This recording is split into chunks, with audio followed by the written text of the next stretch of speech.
The back. Well, I can't do it on my phone. Oh, okay. You can. I think you can still.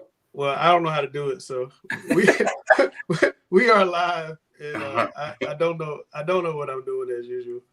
Hey, Lisa, how cold was it at Notre Dame Saturday night? It was not cold at all. It was nice. I mean, but we were down on the bottom, and I was surrounded by a bunch of students, so I may have had like provisional body heat. And they didn't sit down till like the second quarter, so it was. That's the one place. But it wasn't bad at all. That's the one place I dream of going to. I just, ever since that Rudy movie, I grew up on that Rudy, and I was like, it is an absolutely beautiful campus. All right, guys, it's time to hit it. Let's go.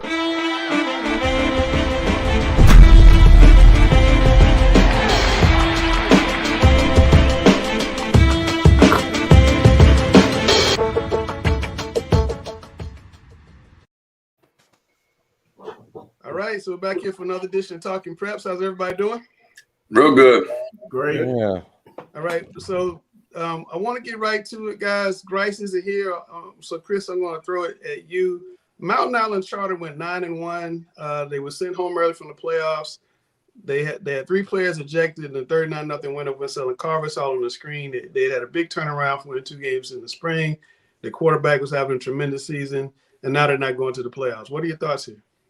I think that, given everything that we've seen in previous years, the things the NCHSAA is up against currently, I think this rule needs tweaking. I know if I was a parent of a kid, or let's just say I was a kid on that team, but I had nothing to do with that, and I had worked hard my whole season, or my son or daughter had worked hard that entire season, and for the actions of a couple, 2 or 3 or 4 guys to cause an entire team to be removed from the playoffs, to me, is just uncalled for. I understand there needs to be some sort of penalties, some sort of punishment. I agree. I mean, you don't condone this. You don't want to see this happen. I don't want to see teams just get away scot-free. But, hey, take a home playoff game away. Say the coach or the head coach or somebody takes something away from them that matters, but taking that opportunity away from innocent players that had nothing to do with it and just saying, hey, your season's done, I think that's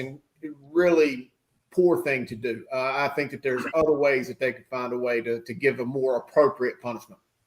Yeah, I mean, I've been on the wrong side of that deal as well. Yes. Yeah, I think it's too punitive. I agree with Chris. I would put the players who were ejected, who you see on film throwing punches, they are expelled from the entire playoffs. And I would suspend the head coach, because the head coach is responsible for letting kids know if anything happens, you go the other way. You don't be peacemaker. You don't leave the sideline. Get away from it so you don't get caught up in it. I mean, some schools even practice if something happens, how to react to it. Right. So I think you suspend the head coach and the participants in the fight, but not the whole team. I think that's ridiculous. So Grice is in the car texting. He says, hey, Gary, you brought up something interesting, Gary, that a very good friend of mine who is an exceptional head coach, is one of the winningest coaches in our state. He and his team practice that, like you said. He has a drill that they go through every week to where they've got every player, every coach knows what they do. All the assistant coaches immediately form a line and don't allow any player to leave the bench. And the head coach himself goes there and handles the situation to diffuse it and to get his other players away from it. And I think that's what the best teams probably already do, or what they should be doing. Yeah, I just want to ask you as a student, how do you feel about 3 players coming off the bench and say your high school's 10-0 that season, and these 3 dudes, say they're at the end of the bench, they're not, I don't know where these guys were on Mountain Island Charter, but 3 guys come off the bench and ruin your season. How does that make you feel as a student, and do you think that's too punitive? Yeah, I mean, I'm not a player on the field, but, being as a student who gets to, who's a fan of my football team, I think it's extremely unfortunate, to have to see this overall punishment than rather something that could be refined to those specific students or the coach. So I think it's really disappointing, and I think that's a harsh punishment for something for, a few players could not control or had nothing to do part of it. Yeah. So and 2 other things I would like to add to that is, if there is a fight during the game, The two teams should not shake hands so it doesn't get flared up again at the end of the game. And also to make sure whoever's filming the game, to make sure they put the camera on that fight immediately, and to also film the shaking hands at the end of the game. Because a lot of times at the end of the game, some kid wants payback. The game is over. The camera people are packing up, and then something happens, and you don't have any evidence of it. Yep, yeah, I agree wholeheartedly. We haven't shook hands one time this year. So, I'm a fan of that aspect of the COVID where players and coaches just go to their side. If a couple of coaches want to meet in the middle and say, "Hey, congratulations," or "Hey, go get them the rest of the season" type deal, I'm fine with that. But some players that are really good friends with each other, they're gonna go meet up anyways at the end of the game and just say, "Hey, how you doing, man? You played good." Da da da da. Like whenever you go through the line with two full teams, you never know. There could be that one or two that could really ruin everything for both teams. And, I was thinking about something from my earlier statement. Again, I don't want to take away opportunities. That's the one thing the NCHSAA always says is they want to give opportunities and create participation for the players. Yet You're snatching it away from a lot of people that were innocent in this deal. But again, I mentioned penalties, maybe removing the head coach. I like that idea, maybe making a team play on the road. And also, let the team cover their expenses, but absolutely take all their gate money away outside of the expenses away so they're not making money off of it, but allow the kids to continue to have participation. No, I like that. Don't take away the whole season. And one of the reasons why we're in the position we're in with the NCHSAA is because of what happened in Anson County, something very similar.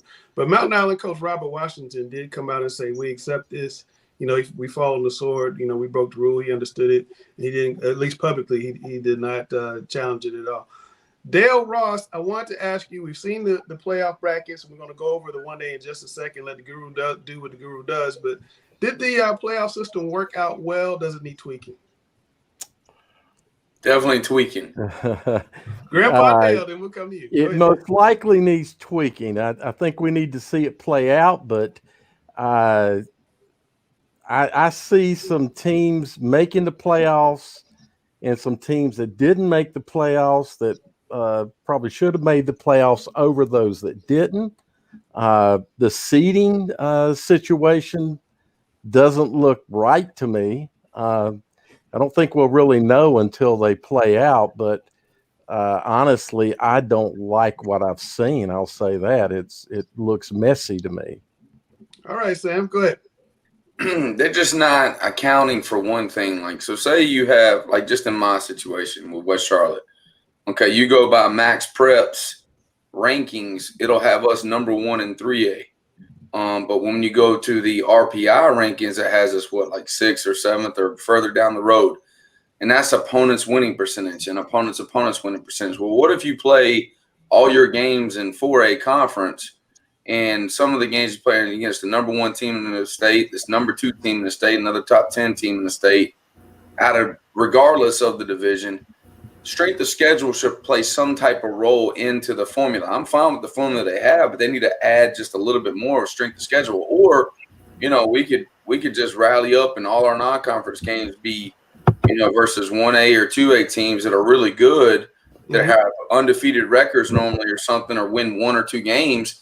Now, all of a sudden, their opponent's win percentage is higher. Then it jacks our RPI up, which is camouflaged. Do you see what I'm saying? You got to understand strength of schedule. The Max Prep's strength of schedule and strength of team is horrendously bad.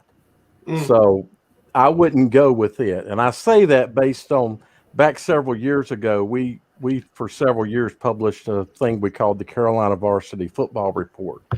And I don't want to talk too much about the guy who put it together, but he could predict games after about 6 to 7 games, nearly 80%. In Max Preps, and we were doing comparisons, and Max Preps was predicting just over 55%. So I don't know that they had the right formula, but I agree with what you're saying, Sam. It puts a split conference team in a bad situation because you're going to pick up some losses, and maybe your opponents are going to pick up losses because you're playing bigger opponents, and that should be factored in some manner. So Okay, I I do wanted agree to ask with you that. guys, Scott Kurtz is saying max preps isn't the answer. It doesn't sound like Sam thinks it's the answer. What is the answer? What is the best way to seed the playoffs? Do we just let the guru do it? I mean, what do we do? No, I'm not qualified. I will say one thing that I noticed, and there's one thing that I'm a fan that they did in drawing that line in the sand and saying we have an absolute East and an absolute West. But one thing I noticed, and in certain classes, I think the 2A East is stronger than the 2A West, but the 4A West is stronger than the 4A East. So you've got some lesser teams in the East that made it in the 4A that would have been nowhere near making it in the West, whereas you have some West teams in the 4A who I think should have made it but didn't because of that line in the sand. So I think that their system, while it is very good, also had a very negative reaction to it. Yeah. Grice, what are your thoughts here? Yeah, I mean, I think that I do like this new playoff system. I mean, it does need tweaking for sure.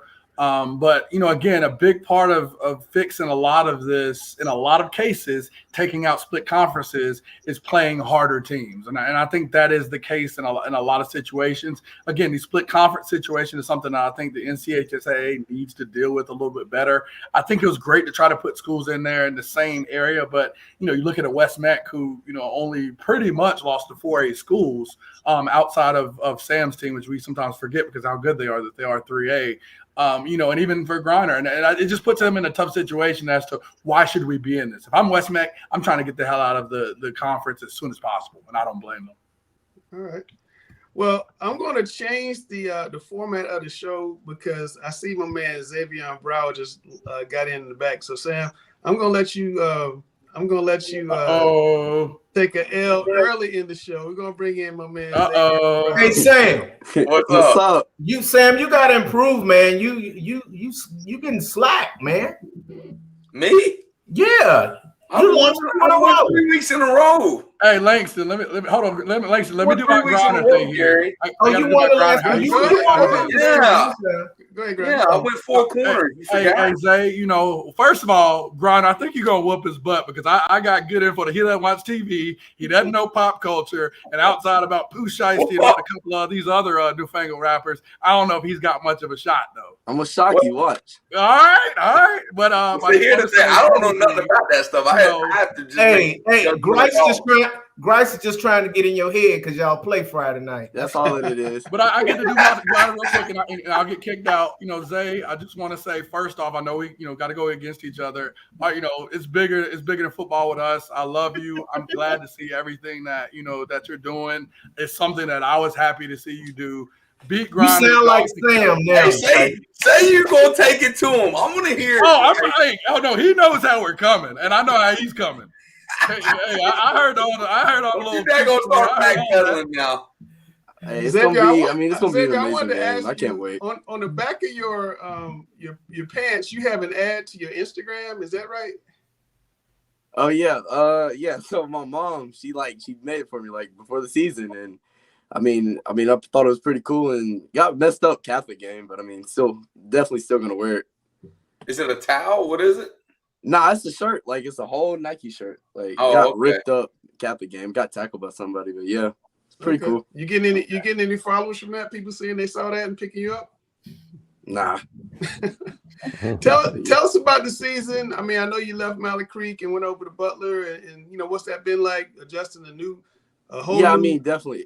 system? So the season has been great. We started off. Definitely, we won the first game. We had played 2 tough opponents, Richmond, and then went up to DC and played also amazing program. But the team is starting to. We're growing. Everybody's still developing. We're reaching our potential. Coach Ellis loves us, and everybody's just on each other. We have a big goal in mind. We're striving for states. So, that's amazing. And then on the Malley Creek subject, I just did what was best for me. I love all my Creek boys there. Their family. That's the second family for me, always. And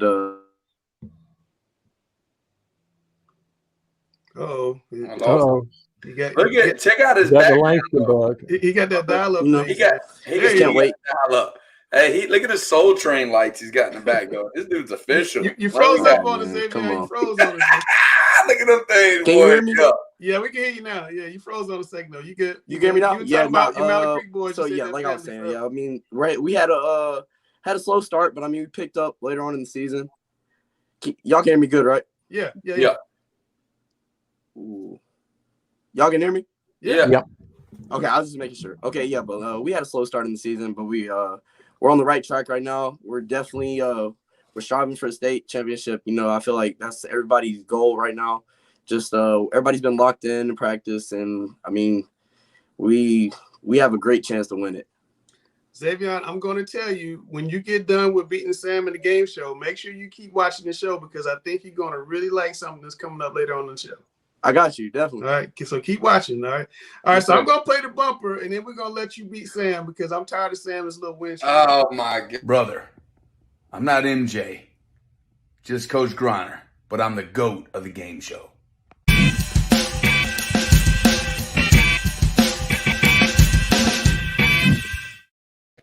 But you didn't kill me with names I can't pronounce because I didn't see the questions. All right. Gosh, that means it's bad. So Xavier, you're up first, and Dale has to read, and here we go. Okay. Hands up, hands up, man. I think like he's cheating. How can I? Let's see. Which wait, one of wait, these let Dale celebrities read the question is not a Go queen? ahead, Dale. All right, are we ready? Is not a queen. Hold on. Yeah, so Let A, Dale read the Beyonce, question. Go ahead, Dale. B, Lil Kim. So I got to see if I can pronounce these things. C, Cardi B, D, Britney Spears. Yes. I'm gonna go with C. C, Cardi B. What you got, Samuel? Man. I'm going to go with D, Britney Spears. You are losing, Sam. Cardi B, huh? Good. You are losing. Oh yeah, come on, coach. I feel like when he said it, I was like, man, that sounds good. But yeah, what is Britney Spears the queen of? Like, they just call her the queen bee. It was queen in parentheses. You saw that. Don't start acting like you. No, I'm just saying, what is the queen? I've never heard they call her the queen. They call her the queen bee as they did Little Kim. All right, Chelsea is on the second question. Which of these NFL QBs never started a game for the Carolina Panthers? A, Matt Moore, B, Brian St. Pierre, C, Ryan Fitzpatrick, or D, Randy Fasani? Samuel. I'm going to go with shot in the dark here. We'll go C. Ryan Fitzpatrick. What you got, Xavier? God. Let's see. I'm gonna go with. I'm gonna say A. A, Matt Moore. Nope. The answer is C, Ryan Fitzpatrick, and we are tied. So the thing to do, 100% knew that one. I was the thing trying to act like it when didn't Sam know. goes first and say the same thing as Sam, then he can't take the lead on you. This is what Sam does to everybody else. We call it the four corners. Listen, you can't give away strategy the whole daggone time. Like, seriously, they got to learn on their own. We call it the grinder four corners. All right, Dale. Okay. What is the number one movie of 2021 at the domestic box office? A, Shang-Chi, B, Venom, Let There Be Carnage, C, Black Widow, D, A Quiet Place 2. So you, Xavier. I will go with B. D, A Quiet Place 2. Samuel. No, he said B, I think. B as in boy. Oh, B as in boy. I'm sorry, B. All right, Samuel, what you got?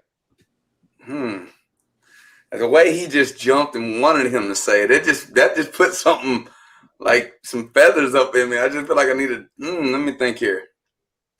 I'm gonna go what Langston wanted you to say. I'm gonna go D as in dog. The answer is A, Shang-Chi. All right. Legend of the Ten Rings. We're still tied at 2. What is that? Is it like the whole world? Who watches that? Ain't nobody in America watching that. It's grossed $220 million on the domestic. Somebody's watching it. In these days and times, that is really, really good. All right, so let me find my next one.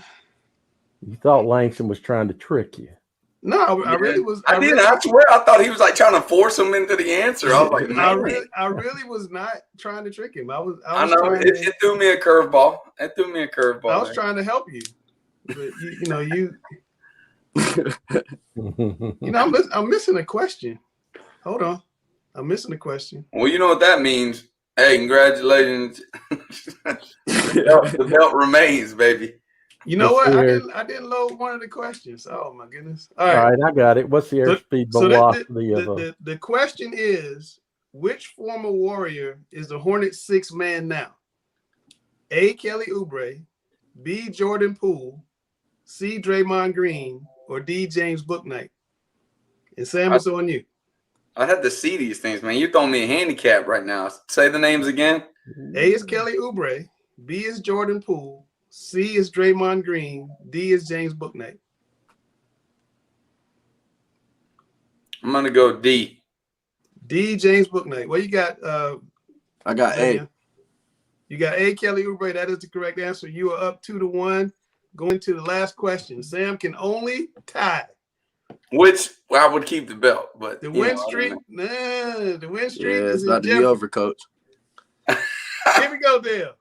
Well, let Chelsea do it since she lost out on one. Obama was 44, Bush was 43. Who was the 40th U.S. president? A. Jimmy Carter, B. Bill Clinton, C. Richard Nixon, or D. Ronald Reagan? Xavier, come on, man. B. What's the answer? I'm going with B. D is in dog or B is in B as in boy. He said B is in boy. B is in boy. Okay, Sam, what you got? D is in dog. D is in dog is the correct answer, and unfortunately, we are tied. That's right, baby. Keep that belt right here. I don't know. The belt stays here. You had him, man. The belt stays here. You got one Clinton more was question. prior to Bush, so You had him. Hey, there's my mom right there. That's what I'm talking about. You had him. I got someone rooting for me in the back. I got someone. Tell us about you. You already committed to college. Tell us about why you made that decision and what you plan to bring up there. You said what, Coach? Couldn't hear you. I said, tell us about your decision for college. You already committed, right? Oh yeah, okay. Yeah. So I committed to Gardner Webb. I mean, I had an offer from Lenore, but both two great programs. But went to Gardner Webb and I just loved it. I mean, they made it feel like a second home, which is the most important thing about committing to college. And the coaching there is amazing. The offense isn't too different from what I'm running now and what I ran at Creek, like a mix of both. So, I feel like I'm going to fit really well in their system. And then, the atmosphere there is amazing.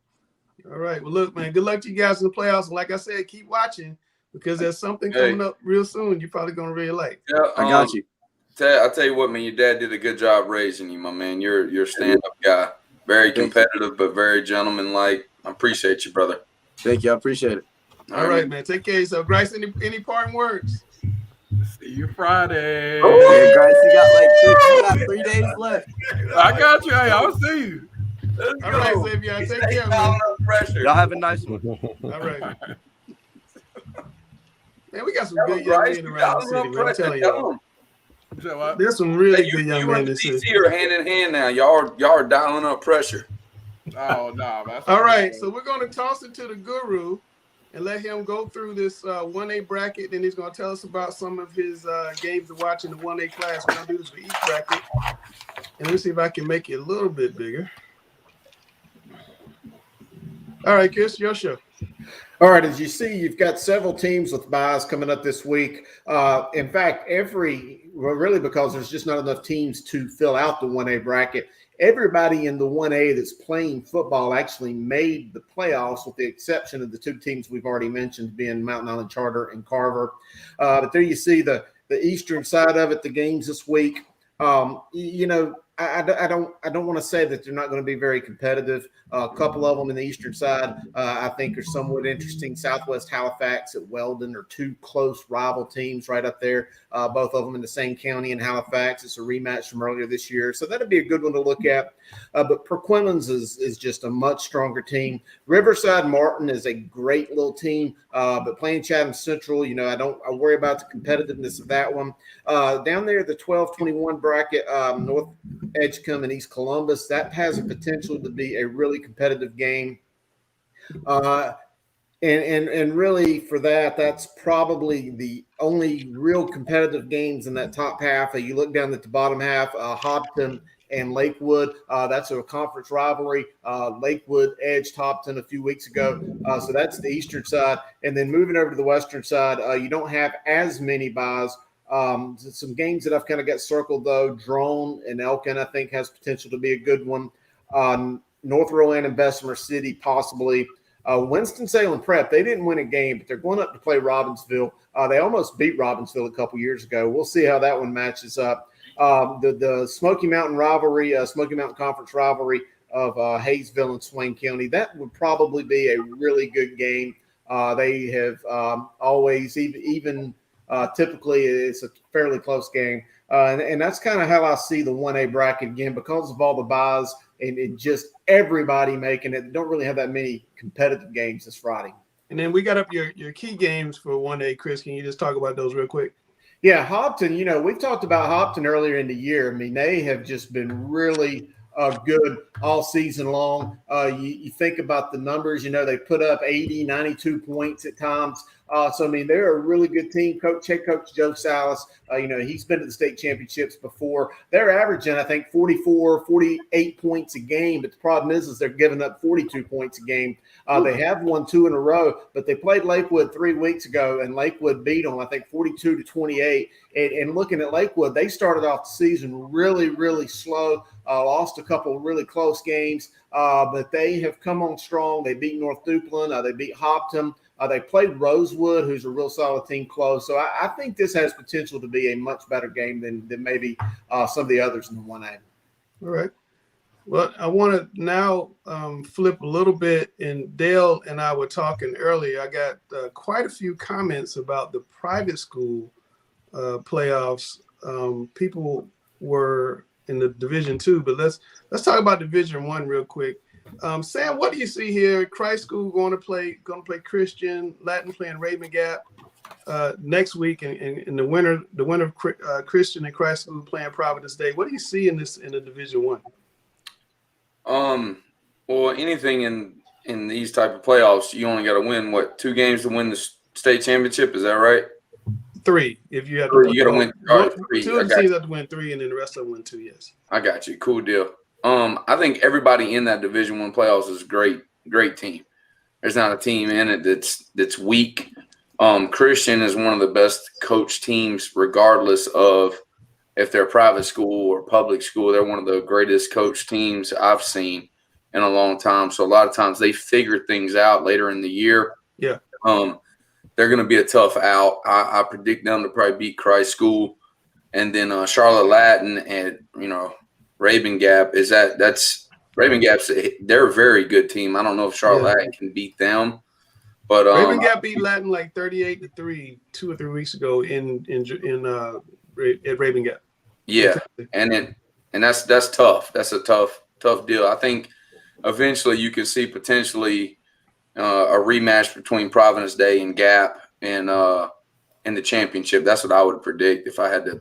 It'd be one heck of a championship game. Moving over to Division II, Dale. This was where we had the comments because Country Day was in there at 1-8.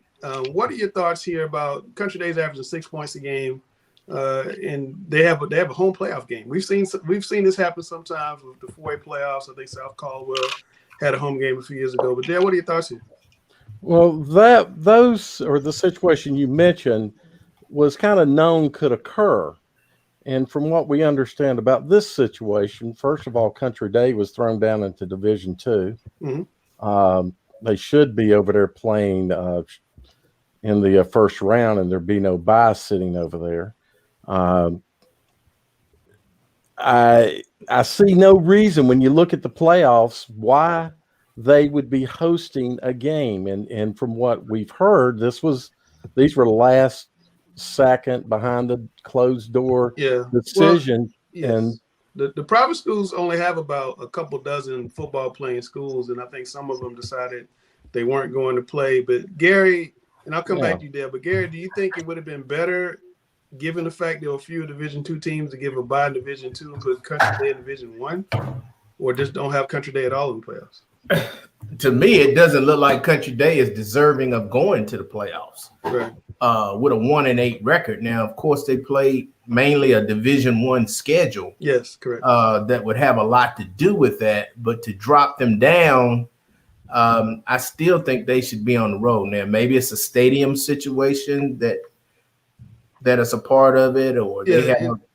And well, Grice had a good point in the chat. Go ahead, Grice. Yeah, I mean, they beat them. Like, I think that's the part of this that is a little bit tougher in the private school, and everybody's kind of guessing. But if you go look at Max Preps, Country Day beat North Raleigh as their only win, 24-7. So it's a situation where Country Day has had to play all of those Division I schools.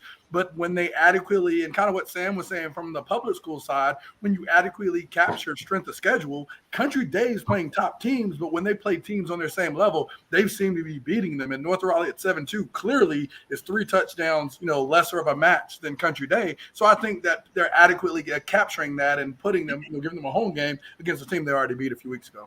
Well, So it's okay. That So sounds it's like okay maybe to what Sam change wants to the see about criteria. 3A and 4A. Right, exactly. I think that's a fair thing to consider, but it's tougher with private school. I can imagine from seeing that from the outside looking in. But if you go back and look at that, I mean, they play a really tough schedule, and I don't know what you do other than send them to play a D2 schedule. And I don't think they want that because they want to. All these private school kids around here want to play their friends in big time games. Yeah, but there's a seeding criteria that was determined, and they changed that seeding criteria days before this happened. You think that's okay? I'm not talking about moving them down into Division II. I'm talking about seeding them, having a home game.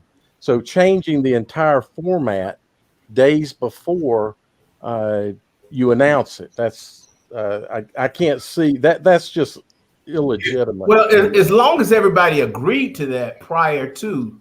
No, there was no. I mean, it's private school. They've been doing it behind the curtain, Langston. Ain't that right? They've been doing it behind the curtain for so long. I'm not going there with y'all.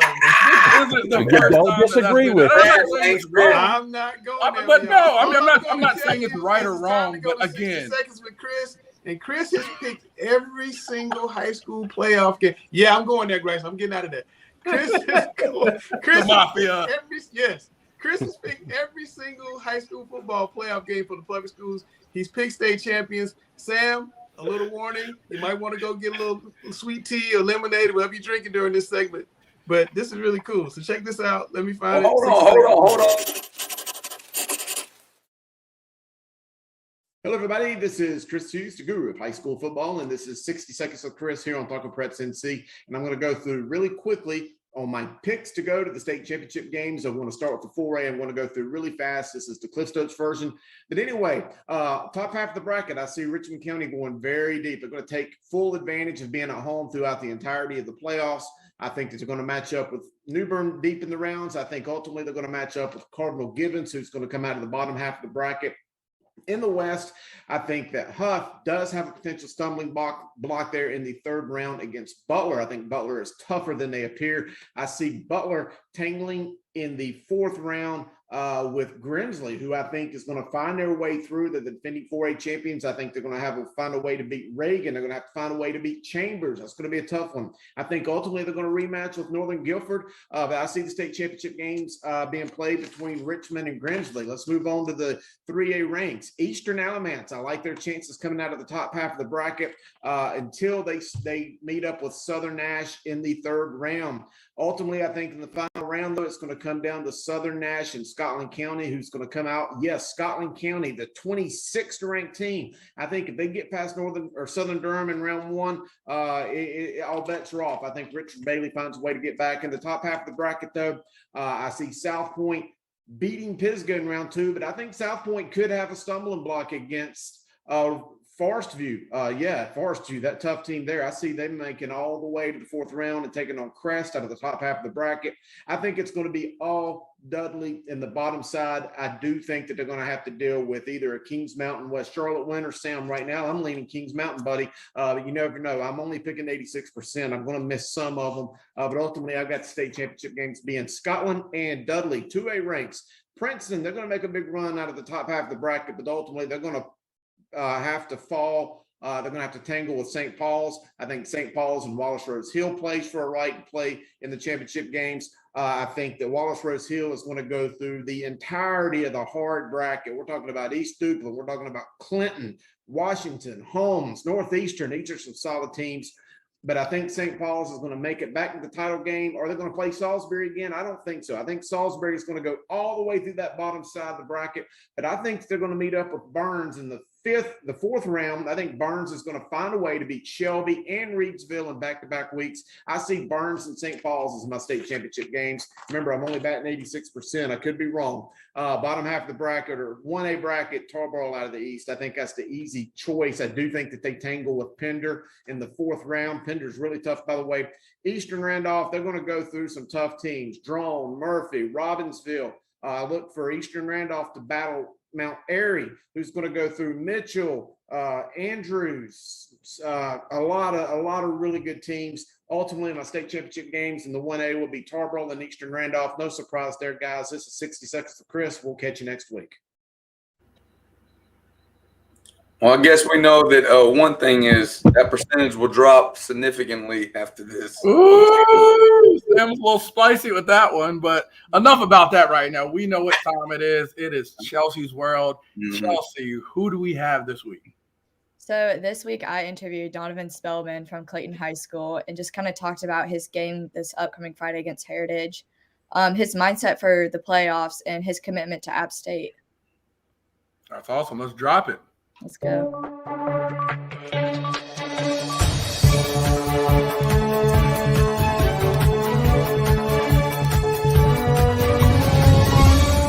This week, I'm interviewing class of 2022 Donovan Spelman, who is an App State commit and a senior for Clayton High School. So, Donovan, kind of before discussing the postseason, I want to shoot back to the regular season. Throughout y'all's schedule, what's one game that you think really challenged you guys and kind of got you guys prepared for what's coming next? Well, as people know, we had a bad drought. I mean, we had a drought in the beginning of the season. We started off 0-3. But we started going, chemistry started getting back well. So we started having a little streak and we got back on the winner side. So I'll say the game that probably got our heads back on was our win against Jordan. We found out, I mean, as a team and as a teammate, we came back the following week and we got another dub. So, I mean, I feel like that's the team. I mean, that was the game that just sparked that momentum and just, where we at now. So I like that. So now looking at postseason this upcoming Friday to kick off round 1 of the playoffs, you guys are playing Heritage High School, a strong team. Kind of talk about y'all's mindset and what we can expect for that game. Our mindset is just focus and discipline and trust. Trusting what we got out there, trusting the play calls, and just being A, B, and C on the field. So I feel like we're more determined than any team that's in the 4A. Just because our schedule, we probably had one of the hardest schedules in the 4A. So, yeah. And I just feel like this week I don't think we would be done this week. So. Nice. So continuing through playoffs, is this something that you guys take game by game, or are you guys looking at the bigger picture here? We have to take it game by game. As I tell the guys a lot, we don't even know who we're going against next week. Yeah. So, and if we lose, and I told them it's winner go home. We have today coach told us it's a regular. I mean, forget the regulars. It's a whole new season. Everybody's 0-0, but it's winner go home.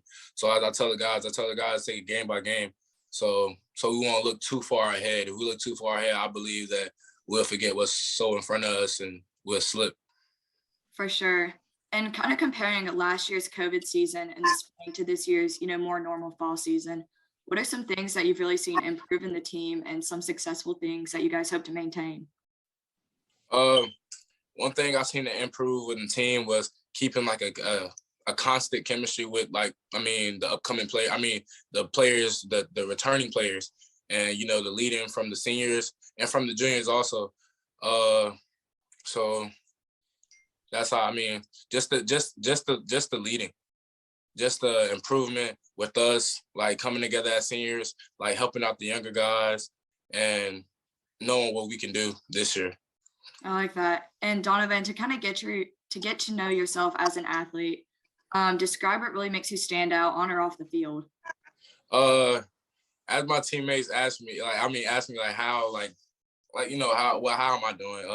I always say it's good to be different. So like, when you stretching, when you at practice, I work on my craft a lot. So I also do what my coach tell me to do. So I mean, when we at practice, I work on my craft. I work on my craft. And I also, go through drills. And I also, when we do, for a prime example, when we do get-offs, I do my hand movement, I do my hips, pass rush. So yeah, that's one thing that separates me from an athlete and from other athletes. I work on my craft during practice. That's good. So finally, you've been committed to App State since July, and I know you have a call later with Coach, but kind of discuss some of the things that, really made you attracted to that school and what makes it home for you. When I went there, it was just the talking to the coaches, eye contact with the coaches, because some things can be acting, some things you can see, and just being there with the players. I was there on the bye week, on the off week, and like they had practice for like an hour or two, but the players still stayed out there because it was a dead period, so the coaches couldn't be out there with the players. And the players still stayed out there and got somewhere with their teammates. So that just related, that just shows the same thing that we do at Clayton. So I just felt home exactly when I got there. Like nothing's different. I felt like I was already at, Clayton. So as I seen the players getting work, seeing the coaches come back inside, chilling, drawing up plays on the boards for the boys next week, that showed a lot. Just talking to the coaches, looking in their eyes, no acting. I felt like, and they just continuing showing love to me throughout July. Through July. That's great. Well, congrats on your commitment and best of luck this Friday against Heritage. Thank you so much for hopping on. Oh yeah, thank you. I'll tell you what, Chelsea, Chelsea killing it I like again. that kid a lot. That man talking about his craft. That's how you don't hear high school kids talking about Well, my Chelsea, craft. thanks a lot. We're going to toss it to the guru so they can go through the two-way playoffs. Here we go. See y'all. See you, Chelsea. This two-way playoff bracket, it's really stacked. I'll start right here with the East. Princeton is just a really – excuse me. Sorry about that, guys. I had to go. Princeton is a really strong team. Eastern Wayne and Kinston, that's going to be a game that I'm looking out for. Eastern Wayne is a sneaky good team. Kinston has kind of fallen a little bit of late, but they're still very good on defense. Southwest Onslow is a 2-win team that I've got predicted to go to the second, third, maybe even the fourth round. A really good team. South Granville played a tough schedule, a tough conference. They've really gotten better. I think they're going to benefit. I think that they got a chance to knock off Midway there in that first round. St. Paul's, very well documented how good they are. Roanoke Rapids, Bartlett Yancey are solid. James Keenan's a team that has been really, really good. So keep an eye out for James Keenan. It's not been that long ago that they were going to 2 or 3 state championships in about a 3 or 4 year span. So we know that area's got the talent. Whiteville is super loaded. They've got that game with Camden County. Northeastern and East Carteret, a big good game. Holmes, though, at North Pitt, this is probably the biggest game in that eastern side of the bracket. These are both teams that are probably capable of going to that third or fourth, maybe even fifth round game. Washington at South Columbus. Washington's solid. West Craven's a team extremely good on defense. I look for them to win Friday night. Another game that is there at the bottom side, Clinton at Hertford County. Incredible game. That's more like a second or third round game of the old brackets, back when we were subdivided. So that's one we'll keep a lookout. On the west side, though, Shelby, we know how strong they're going to be. Southwest Randolph at Polk County is going to be really solid. Providence Grove at Forest Hills. Forest Hills is really good, much better than that record. I think they'll find a way to get past the higher-ranked team. Community School at Davidson. This one right here is very interesting to me. They're a really good team, 8-2. And East Gaston, obviously, they have been really strong. I think Gaston as a whole has just been really, really good. But that Community School at Davidson team has really impressed me. You look there, Hendersonville really strong. Burns and McMichael. McMichael's strong, but I just don't think they've got anything for Burns. Chase is solid. We've talked all about them. Pine Lake Prep, I think that's going to be a decent game. Yeah. Reedsville at Randleman. Reedsville should have no trouble. Maiden, be the last game, by the way, for Mount Pleasant head coach Mike Johns, but I think Maiden's going to get through Be a defensive struggle for a while, though. West Lincoln, very tough on defense. Salisbury, we know how good they are. Bunker Hill, East Davidson, Bunker will be fine. Monroe and Lincolnton, though, I've kind of got this game circled. Monroe is super good, but Lincolnton's exceptional on defense. If you look into the games they played this year, much better than their record shows. I will keep an eye on that game. Jay Robinson will be fine. Forbush and North Surrey, that was a conference game. They battled to the end a couple weeks ago. I would watch that game as well. East Surrey at Newton Conover. I don't think Newton's got anything for East Surrey, but you never know. Newton Conover is a battle-tested team. I think they'll try to hang around. Oh, I agree. Yeah, Guru, this is a great bracket. Like I said, I've called this baby Fight Club since the beginning. And I don't want to get ahead of myself, but that is a tasty matchup between potentially Chase and Reedsville. I know my guy, Coach Trotter at Pine Lake Prep's going to have a lot to say about that, but I cannot look too far ahead there with McCombs against that vaunted Reedsville. Well, I mean, what about J.M. Robinson versus Monroe in the second round? That's an interesting match. It would be. Huh? It really would be.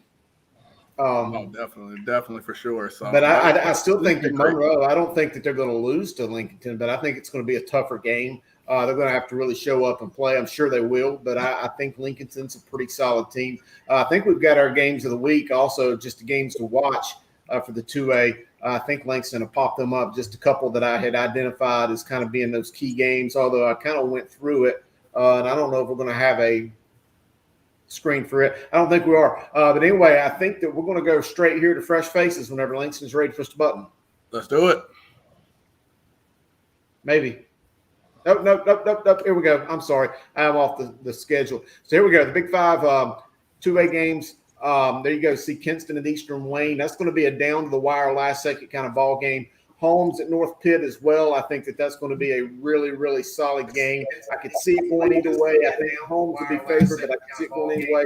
Clinton and Hertford County, either one of those teams could win it. I think Clinton's really strong. They've played a tough schedule, but I think Hertford is solid.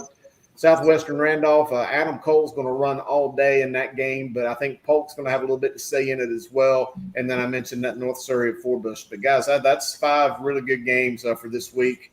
Any thoughts?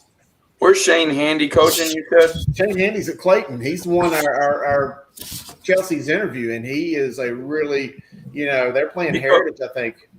Yeah, he's a great dude. He coached me in college. I like him a lot. All right, so I had some major technical difficulties. I think we got it fixed. But yeah, let's go to Fresh Faces and see who Grice and the Guru picked out this week.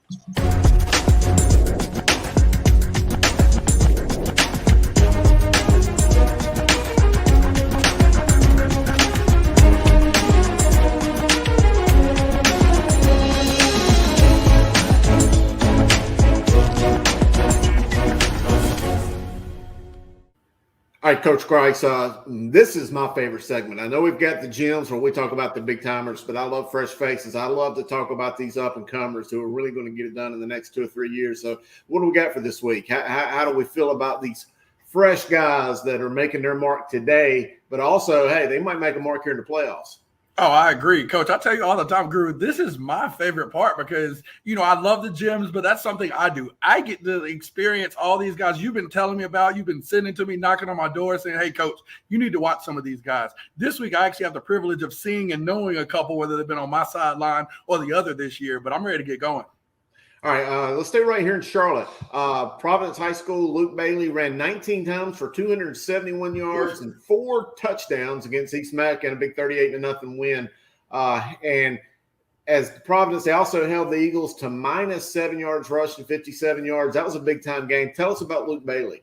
Oh, he's a kid we've seen, game 1 for us this year, against Providence. I mean, definitely a kid that, has got good speed. Again, if he's getting in front of you, you see he's not going to be taken down lightly. So, a guy that likes to run in between the tackles. He's got good vision, able to cut up into the hole and really get going. He's not a guy that's going to string a play out, going to go, east-west. He's going to stick his foot in the ground, and he's going to take it upfield. So, good guy here. Definitely good to see him have a big game against East Mac. But, yeah, I love that we were able to highlight him after a good season this year.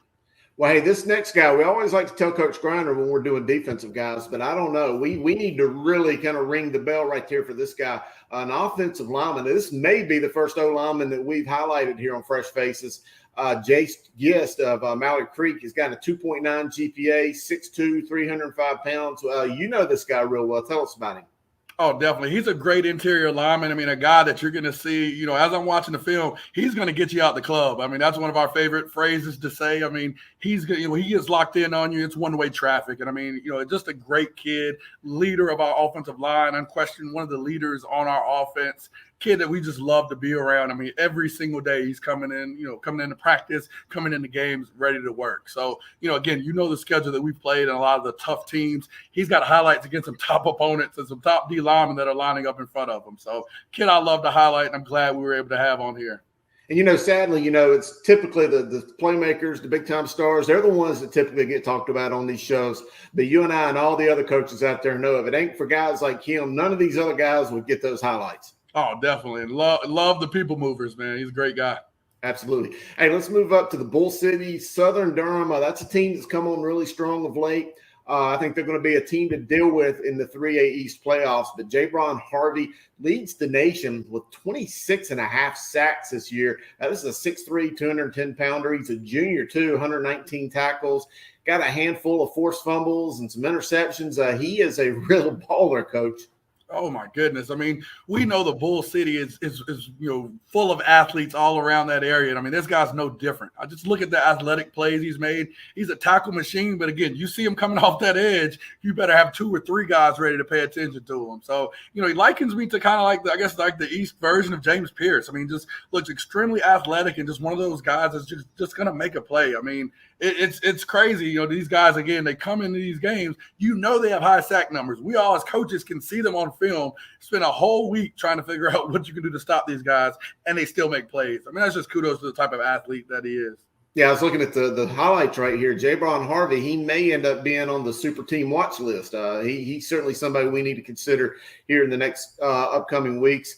And finally, here on Fresh Faces, let's stay in the Triangle area, Apex Friendship High School. 6'2", 290-pound senior quarterback Dustin Veach. He had a big-time game in their final game against Green Level Friday.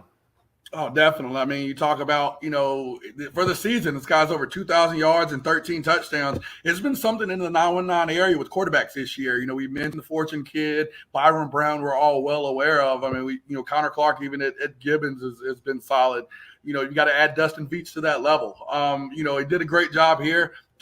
8 of 14, 269, and 3 touchdowns at Green Level. So, I mean, a guy that, you know, he's going to get that ball down the field to his big playmakers. So we'd love to see it. The 919 continues on their, you know, increasing reputation of having top-notch quarterbacks. I like that ball across the far side of the field. That's a good arm right there. Dustin Veach, congrats to you. Hey, that's another segment here, Fresh Faces. Again, my favorite segment here on Talking Preps, to have a chance to highlight tomorrow's stars today. But Coach Grice, we did it again. We wrapped up the regular season, but now we get to see these guys carry their teams into the playoffs. Oh, definitely. I'm ready to see that guy that, again, he's part of his team's playoff run. I feel like we're going to get that team that's going to be 3 or 4 rounds in. We're going to highlight another guy, Guru, that you've been talking about, and these people are going to get to see after a big playoff performance. So we're looking forward to our next crop, but salute to these guys that made it this week. Let's get right into it, Chris. 3A playoffs. What are you seeing here? All right, these 3A playoffs, it's going to be just absolutely brutal. I kind of mentioned that earlier in the 60 seconds, actually 3 minutes with Chris. But anyway, yeah, these 3A playoffs, this week's games, even for some first-round games, I know it's an expanded field, 64 in one single bracket versus the subdivided. But I still think we're going to see some typical second, third round kind of games here in this opening round. Looking there in the Eastern bracket, you know, I mentioned Eastern Alamance is a team I like. East Wake, even at 3 wins, is a solid team. But that Havelock Rocky Mountain game there right below it, that's going to be just a bloody kind of game right down to the end. I think it's going to be 2 strong teams. Rocky Mountain has struggled of late, but I don't think that they're just going to be a pushover for Havelock. Looking down there, Westover's got one of the best young quarterbacks I've seen. I do think that they'll probably take care of Vance. North Brunswick, South Brunswick, that's a rematch from a couple weeks ago. That game could really go either way. Lee County, West Johnston, I think Lee County's a team that's going to win a couple games here. Southern Nash, though, I've identified them. Team Brian Batchelor's the new head coach, taking over for Coach Brian Foster. I think that this is a team, you remember they've been in some state championships in recent years, put out numerous amounts of playoffs. Donovan Knight running for NC State. Obviously, we all know Julius Pepper's athletes have never been an issue there at Southern Nash. They're going to be a tough team to deal with. White Oak does have one of the best years White Oak has had playing about 15, 20 years. Jacksonville started off the season strong there against Western Alamance. Western Alamance is 4-5-1. I wouldn't be shocked if they won that game, by the way. They're not having a Western Alamance kind of season, but still a really good team. Wilson Hunt right there. I like them 71st at West Brunswick. West Brunswick has struggled all year long. I think 71st, even with a freshman quarterback, is going to take care of business there. Wilson Fike has been solid. Burlington Williams is a team that has come on really strong here of late. I think Williams is a team to kind of keep an eye out for, could win this game. Greenville Rose, again, a team that's kind of been up and down, but they're so super talented. I think they'll probably have enough to take care of Croatan. Currituck and Terry Sanford, that's a long ride, by the way, for Terry Sanford. West Carteret and Cape Fear, that'll be a pretty good game. Cape Fear is probably more talented, but West Carteret's kind of sneaky good. I've mentioned this one playing Scotland County and Southern Durham. We just seen the highlights. Southern Durham, they've got two 20-plus sack guys on that defensive line. One of them's already got some SEC offers. I think this is going to be a tough game, but I don't think anybody in this 3A bracket has typically seen anything like what Scotland has talent-wise. I think Scotland's still going to be a tough one to deal with. Smithfield-Selma really strong. They lost to South Johnston a couple weeks ago, but I think that they've got enough to come back. And Northern Nash, they've been dominant all year long. Just flipping here to the other side, Pisgah, the number 1 seed. I like them against Southern Guilford. South Point and Eastern Guilford. Grice. That's a game I wanted to kind of ask you about because this South Point and Eastern Guilford game, record-wise, Eastern Guilford looks better, but I think South Point's probably a little bit more seasoned. Well, I mean, you look at the teams that they've played. I mean, I think both teams, their losses are nothing to be ashamed of. I mean, Eastern Guilford's only losses are to Northern Guilford and Dudley, which, we know and have talked about them both all year. We talked about South Point again, one of the old Grice is Right games of the week with South Point and Crest, which South Point didn't win, and they've also lost to Kings Mountain and Hickory Ridge. So, I think both teams have played some tough competition, and it's going to be a battle of the running backs. That's what I'm excited about. We compared A.J. Riley to Mari Adams of Crest back then. A.J. finished up at almost 1,600 yards and 20 touchdowns. He's facing Jaden Evans for Eastern Guilford that has about 1,100 and about 9 or 10 touchdowns as well. So I'm excited about this one, and Guru, you got to have this one as one of your top games. I think this is going to be one to go right down to the wire.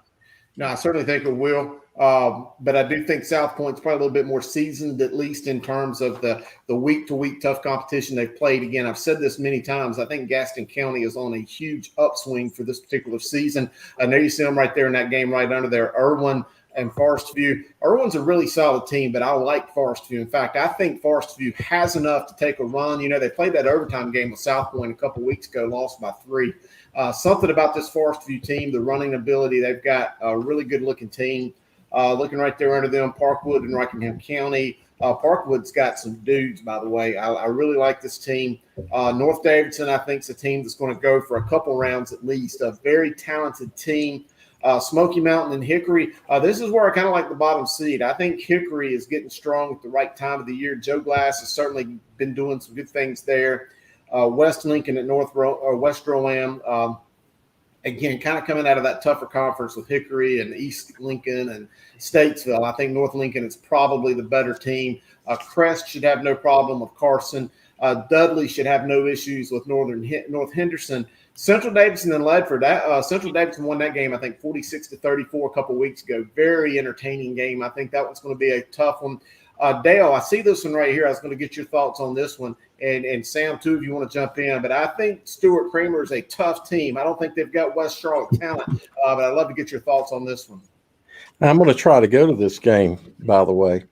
I think Stuart, again, you mentioned what's going on over in Gaston County. I don't think they're a pushover. So no. I'm expecting this to be a competitive game. Sam? Yeah. Wait. We have to always have a warning for Sam. Yeah, have a warning. Langston. I think the over/under in passing touchdowns is going to be 6 in this game between Roman and Mahata, or however you pronounce QB for Kramer. Both great quarterbacks, so Grinder. That's what I'm excited to see. Y'all both of y'all going to be throwing the ball. I mean, I need to get this film just so I can watch it. Goodness. All right, man. Careful. I mean, Stuart Kramer, they look good on film. We expect to win every week we play. So I got you, Grinder. They don't have a heart of a lion. Come on. Hey, I'm just saying, they don't have what we have. Last time I checked, the lion's still king of the jungle. Hey, there we go. Let's go. Where's the game played at? Is it going to be at Waddell? The game's going to be at Waddell unless we change it to the only thing we would change it to would be like Barry if it gets Memorial. Come on, Memorial. Memorial. Memorial. We need Memorial. All right, Chris, what do you see in those last couple games? We're going to put up your best games of the Yeah, I mean, obviously, Kings Mountain, I like them, even though Franklin's tough. High Brighton and Freedom, I really like this High Brighton team. Concord's got a great defense. They certainly didn't show up Friday night against Kannapolis, but I think that they've got just enough to handle Tuscola. It'll be tight. It could go either way. Oak Grove, I really like them. East Lincoln's tough. Again, came from that same league, but I like Oak Grove, and I think Statesville will take care of business Friday night. All right, so we're going to look at – I'll tell you what, Chris, the disrespect. I tell you, I know we jumped kind of quick earlier, but his little prediction. All right. Here we go. The Guru's best games from 3A. Again, I mentioned Southern Nash earlier, a really good team. White Oak's tough. It's going to be a good game. It could go either way, but I like this Southern Nash team to make a really deep run. Wilson Fike and Burlington Williams, two great programs, some great coaches going head-to-head. Williams has been hot here the past few weeks. Scotland and Southern Durham, again, I think this is I think whoever wins this game could potentially make a run for a couple weeks. There you look at the East. I expanded the top games because 3A was so loaded. Central Davidson, Ledford, we mentioned Eastern Guilford and South Point, and that East Lincoln Oak Grove game. Yeah, that's Sam, we got a tough draw there, my friend. We didn't get the greatest draw in the world. I'm not going to lie about that. I mean, but even the classification is pretty tough. So I mean, it's not going to be a cakewalk for you guys. But I mean, Scotland is on the other side of the bracket, so history could repeat itself. I hear you, my man. Would you like that? Yeah, I'd roll with that all day long. Like that. All right. Yeah. Well, this week we have cut down. Well, I didn't, but we cut down the Mr. Football to 8 players. And we're going to find out who those 8 are.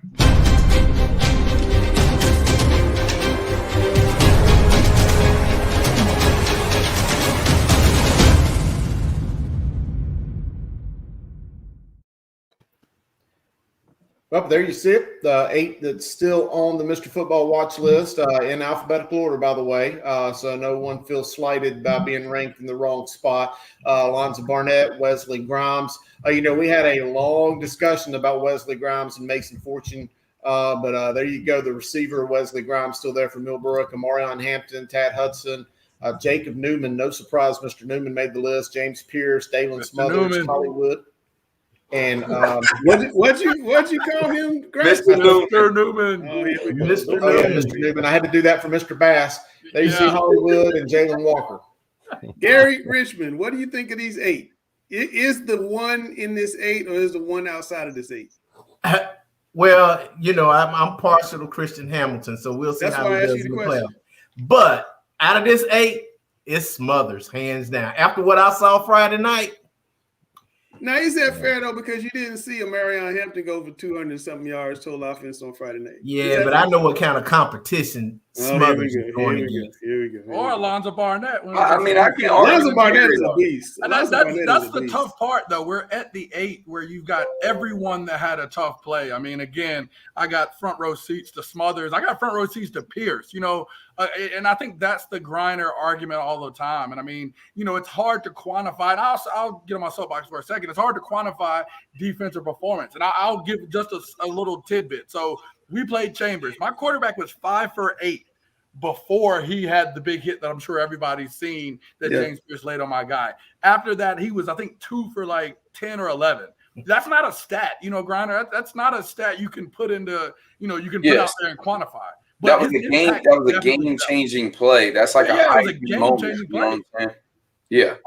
And I think that's the hard part in this, in what we do. And I mean, I'm ranting against us, I guess. But, and Chris, even when he saw him play against Huff, I mean, he raved about him and ranted. But it's no stat that puts him in that category, which is always the toughest thing. But I mean, with these 8, I mean, everybody has had that, that performance that you've looked at them and said, "Oh, this kid's amazing." I mean, Jalen Walker. There's some guys outside this list that could creep in somehow. Yeah. I mean, it's still, it's still, open and we Chris and Grice and myself, we talked to a very prominent Eastern coach this week, and I asked him, what are you hearing? Is there a name? And he kind of talked about, I'm hearing about defenses, but the one name he did say was Smothers. He said everybody talks about Smothers and the plays he can make after contact. So, it was incredible.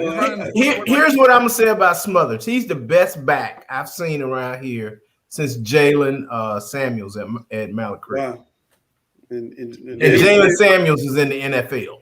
Nah, he was a beast. I mean, he's kind of an H-back, but he was absolutely. Well, the best thing about Smothers is his balance. Like if you don't hit him clean, he automatically can spin opposite of what you're hitting. If Cleveland makes it to the state championship game, y'all just got to come see this kid in person, Hampton in person. He's pretty special. I'm not and Jalen Walker. I mean, all these guys are really special. I mean, and so the super team is going to be dynamite when we do put it out. Here's the one thing I'll say about Smothers, guys, though, and I think you would agree with me. If Smothers was on a team like, let's just say Concord or Central Cabarrus or South Rowan, he would be the best player they have ever had in their lifetime. But because he is at Chambers and in a system that he's in and playing the competition, I think it's going to make him a better collegiate player because of what he's facing and because he's not that star. He's having to do a lot of different things. Well, as Grice has reminded me in the private chat, I'm way off script. I'm having trouble. Every week I have trouble. I'm having trouble. I didn't do Chris's rankings. So you guys can catch Chris's rankings in the paper tomorrow and his expanded rankings when he puts those out as well. But we're going to go to Grice's gems because I forgot it earlier. Here we go.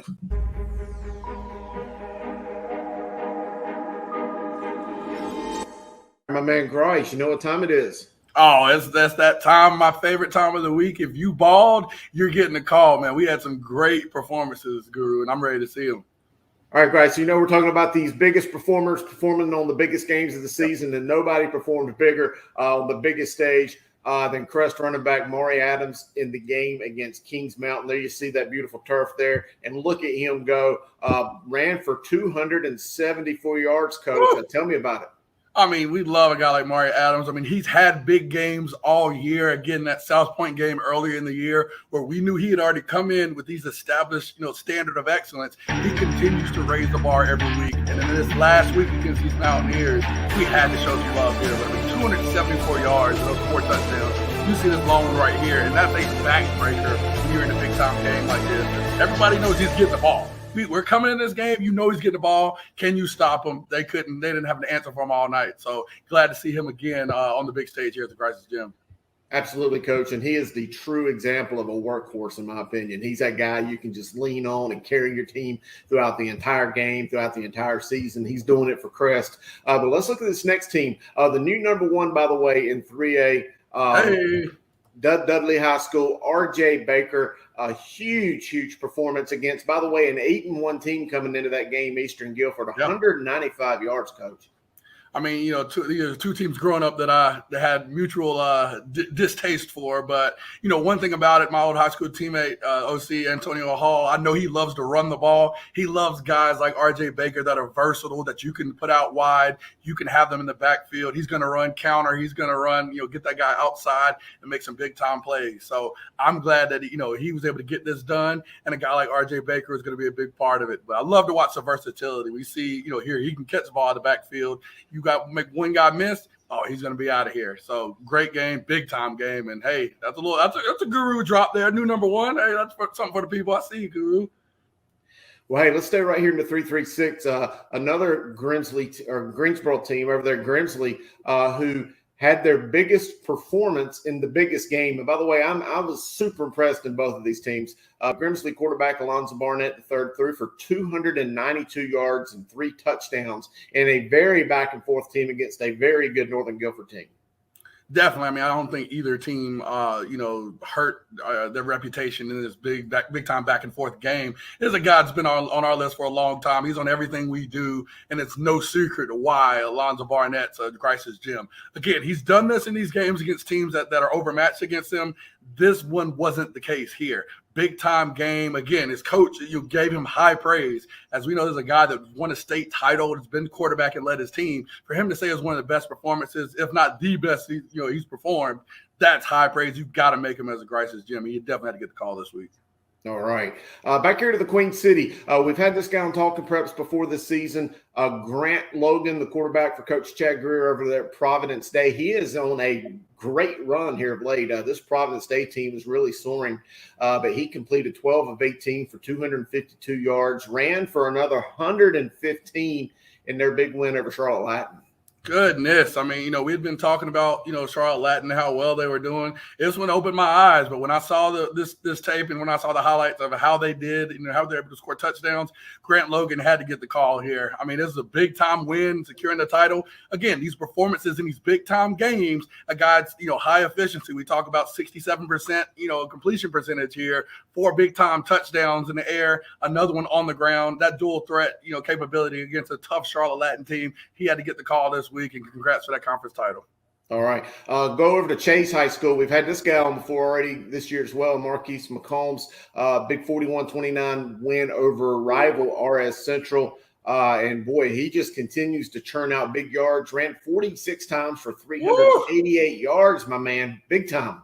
46. I mean, to me, that's Grice's gym. I mean, he's going to be a Cold Tub All-Star on Saturday with that. I mean, a guy we've talked about, we've used so many adjectives to describe this guy, and he continues to raise the bar too. I mean, 46 times. I'm still in amazement of that number. We know this guy's continued to put up these big numbers, and he's done it in big games. He's done it in games where they're blowouts. He's getting the ball. I don't care what's going on in the stadium. You know what he's going to do. He continues to show and prove, and I'm just completely just excited and just overwhelmed with joy to see him do these big things and be on this big stage. Yeah, absolutely. And this, by the way, this last guy is not a Grice Gyms this week. He was last week. I just want to give an honorable mention or a shout out to Lucas Cachillo, the quarterback over at West Henderson, threw for 484 yards in a 35-28 loss to Tuscola. That was a big-time performance. I mean, again, we just went from rushing 46 times. Now we got a quarterback that threw 61 passes. I told you that Mountain Water is something different. They will throw the ball like crazy up there, but had to give a shout out. I mean, again, it's in a losing effort, but, he balled. We at least had to get the honorable mention. If you didn't get a call, I think we left him a voicemail, Guru. Had to make sure he got on there. Well, we got 6 more weeks of football left, so there's a lot more opportunities for some Grice's gyms. It's the playoffs are on the line now. It's do or die. So how can they get in touch with us if they put a big-time, game-breaking, season-making performance on the line this week? Definitely. I mean, Guru, I think they're getting hip to the game. I saw on the weekend, I get peppered with all kind of different things. But, at Coach Jay Grice on Twitter, at Guru Chris Hughes, at Observer Preps, at Langston Wirtz Jr. Any one of those ways, let us know if you're Grice's gym. Give us film. We want to show your film. We want to show why, because too many people come out here with nominations and they're wondering why or why not they made it. We want to show the film to show if we've chosen you, this is why you're Grice's gym. So hit us up, reach out, and let us know how you did. All right, Grice, that's it for this week. On to the first round of the playoffs. Can't wait to do it again. We'll yeah. Next week. Saturday morning, Cold Tub All-Star. I love that. Yeah. I love it. Is my man, he really had 40-plus carries? Yeah. Y'all don't have him on the Mr. Football watch list. I'm just saying. You're right. Yeah, y'all don't even talk to me about it anymore. What's your You question? don't show up to the meetings. You supposed to send us some stats on your guy. You don't show up to the meetings, and you supposed to show us some stats on your guys. That's your fault. Sam will be there Sunday though. Sam said that it's on there, Max Prep. It's on Max Sam is Prep. on there Sunday. Mm-hmm. Gary, is Grant Logan in the conversation for best quarterback in Charlotte? I think he is. He's been really consistent. Yeah, and that's what you want in a high school quarterback. You want to know what you're going to get from game to game. A lot of quarterbacks have a big game, bad game, right. Good game, bad game, and he's kind of like No, they started slow, but he's really come on strong. Dale, you're really thinking hard. So what are you thinking?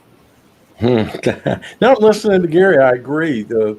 Especially out of quarterback, you want consistent play so you know what's going to happen. But consistently good is good. Yeah. Right. And they're winning. Randall Clark on the basketball show, he always says, you got to win, you got to win, you got to win. Exactly. All right. So, I'm not Alex, and I don't know how to rhyme as well as Alex. So I'm just going to tell y'all it's time to go to the Grice is right.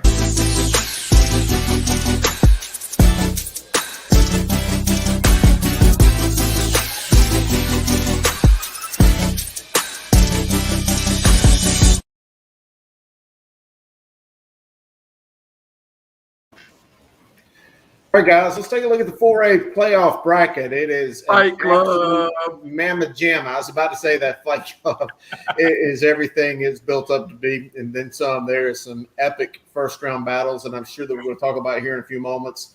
Let's take a quick look at the eastern side. We don't have Alex here to kind of give us some big GRE kind of words to describe some of the matchups, but I'll do my best.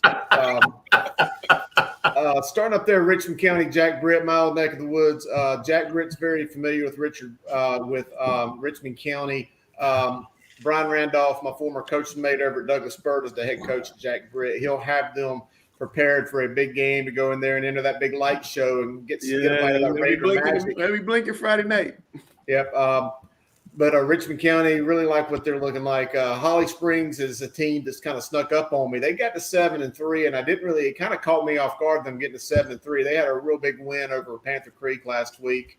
They're going to face a team with a tough defense, though. Leesville Road Friday night. That's going to be an interesting one to look at. Middle Creek 8-2, like them all year. Nightdale, though, by the way, they're 5-5. Nightdale. I'm not saying Nightdale is going to beat Middle Creek. They might. They very well may, but that's going to be a heck of a ball game to look at. I think that's the fans are going to really get their money's worth in that one. Pine Forest has been strong all year. Jordan's a team that's come on strong. I like them. Hillside has just been dominant these last couple of weeks. Taking on D.H. Conley. Remember, D.H. Conley started off the season, didn't hardly win any games, so they've gotten really hot lately. I think that's going to be a big ball game. Millbrook, we know all about Grimes and Fortune taking on traditional power Garner, who has kind of looked like Garner of old in flashes this year. I don't know how that game would turn out. I think Millbrook is probably a little bit better, but Garner's going to show up. Here's a game, though, guys, I've got circled. And, guys, I mean, this is a tough draw for Pinecrest. They're a great team. Yeah. They're probably the better team. But, man, you get to take on a team that you beat earlier in the year, and it's a razor-thin game. That's a tough one. No, I agree with you. That's my Cinderella story, honestly. I think Byron Brown's going to get it going. And, I mean, anytime you got a guy as dynamic as Noah Rogers, doesn't matter what you did in the past, as long as he comes ready to work. Yeah, and I kind of agree with that, Grice. I mean, Chris and I sat at the state championship last year and said there's no way they won't be back. They had everybody coming back, and then they started out so slow, but they were playing everybody on the road, almost as though they were saying, we know the East isn't as strong as the West, but we want to make sure when we get to the playoffs, we're battle tested. And to Chris's point and your point, they're battle tested. I wouldn't want to see Roseville on the other side. I wouldn't want to see Brian Brown on the other side. That dude is tough, and he's accurate, and he's really, really good. You take a look at all 5 of the games that Roseville lost, and all 5 of them are games they could have won, most of them on the road. And I do – Coach Roderick Curtin's probably going to be glad that I'm picking against him, because every time I've picked against him, Pinecrest has won. But I just think this is a tough game for them. Moving on down the bracket, though, New Bern, they're going to be really good. Wakefield's kind of sneaky tough. They can stop the power. They got a chance to stop New Bern, but that's a taller task than said and done. Cleveland, what more can we say about Amarion Hampton? Fuquay and Laney, that'd be a tough game. I kind of like Laney in this game. Cardinal Gibbons and New Hanover. We know what Gibbons is all about. Clayton Heritage. That's a tough game. By the way, Sam, that's Shane Handy's team at Clayton. I don't know. That could be a good game. Hargard, Corinth Holders, Southview and Sanderson, Southern Alamance and Panther Creek will be a good game. Typically in these 15-18 and 16-17 games, you get the best games. And Wake Forest going against 3-win Hope County. But let's flip it here to the West. I know we all want to talk about that. Huff and Page, I think that's a closer game than than meets the eye. I do think Puff is going to win, and they'll win big. But I tell you what, though, Chris, Derwin Gray, you guys had Derwin Gray on Target Preps overtime. He called Huff out, and I was like, I don't think the rest of North Carolina wanted to see Huff get called out because I've heard from some of their people they didn't like those comments too much, and they're really going. What did he say? What did he say? He said they always have all the time, and they don't get it done. And when are they going to get it done? Thanks for watching, Gary. Yeah, thanks for watching. That. Exactly. Go back and watch it when we turn off, Gary. YouTube it. Go back and watch it. Wow. Hey, this next game, South Meck and West Forsyth. I talked to West Forsyth coach Adrian Snow, and his thoughts or his quote exactly to me, and he says, "Man, these guys are good." I mean, he didn't say he couldn't beat them. He just says, "Man, they're really good." Talking about South Meck, I think we all know that. I think that'd be a tough game. I would probably think that South would come out, but I still think it's going to be a tough game. Sam. Yeah. Oh. I think that, like you said, South, that's a tough draw for Huff, in my opinion.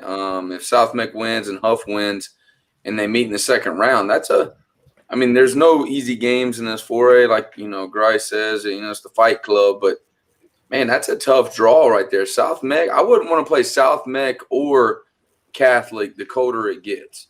Just because they're so good in the trenches. I mean, they're nasty, both of those teams in the trenches. And I think the thing is going to be a big issue this year, just staying healthy in the playoffs. That extra week, that extra pounding that you got to take to get there and coming through, as you guys always say, the 4A West is the toughest division. It's going to be really hard for that 4A team to survive all this and then come face a fresher, according to Chris's picks, a fresher Richmond County team in the championship game. But Sam, looking at that Mallard Creek Butler game, what do you see there? I think that's a tough matchup for Butler as well. I mean, Mallard Creek. No, it's Butler. Butler. No, I'm saying I think Butler's Grice. It's Butler. I'm saying Mallard Creek, though, they're really good in the trenches. You cannot. Their front seven on defense is better than you think. I think Butler is going to be the better team just because of that quarterback. Now, say all of a sudden, I'm just going to say, what if that quarterback didn't go to Butler and he was at Mallard Creek? Would you still feel that same way? Yeah. What if Tom Brady didn't go to Tampa Bay? Would you still feel that same way? Right. Quarterbacks may be wrong, but and this is not directed at you, Grice, but Butler's just got a more stable, experienced staff in playoff football. Gary has been ripping Grice for the last. I'm not ripping Grice. I'm not ripping Grice. Hey. Mallard Creek is underachieved this year. I'll continue, please. Well, guys, Davie County's been scoring points all year, but they're taking on an Asheville team that has just been really good the last few weeks. Going up in the mountains is never easy. It's going to be cold up there. They like to throw the ball around, and Asheville is going to come out on physically. I really like Asheville in this game. Glenn has just been lights out good, and they've played a tough schedule to boot with that. I think Glenn and Providence, I know Providence is good, but I like Glenn in that game. I told Grice that I thought this Myers Park Mooresville game was closer than the meets the eye, and that I even thought that Mooresville had a chance, and Grice kind of looked at me with a cock eye, but I don't know. What do y'all think? I think Myers Park's struggling to score right now without their receiver, and I think that inability to score, relying on your defense, it can come back to haunt you. And I think, Mooresville could definitely get in and get that running game going and keep the ball away from them. I think it'll be a low-scoring game. I do too. I think it'd be a low-scoring game, similar to last week with the Olympic game. East Forsyth, they should be all over Southeast Guilford. East Forsyth, in my opinion, is just continuing to look good every week. Ardrey Northwest Guilford, that could be an interesting game, but I do like AK in this one. Weddington and North Meck, just a tough draw for North Meck. I think Weddington is just so good running the ball. And Dale, and we need to talk about Weddington, but that Marvin Ridge Catholic game, you got a Catholic team as it gets cold that runs the ball. What do you think about that one? Well, these two teams know each other very well from previous conference experience. On paper, they look to be two fairly evenly matched teams. I did take a look, and I saw that they only have one common opponent, and that was Independence. And they faced Independence early and Catholic late. But I think I'm looking for a competitive game, and I like Catholic, but I would not write Marvin Ridge off in this. Yeah, I think the association has a cruel sense of humor. Those those teams want to Catholic out of their conference. Okay, get them out of your conference. I was searching Coach Carter's Twitter to see if I can get a little quote there. If I'm him, I'm like putting a meme or something like, "What are you doing?"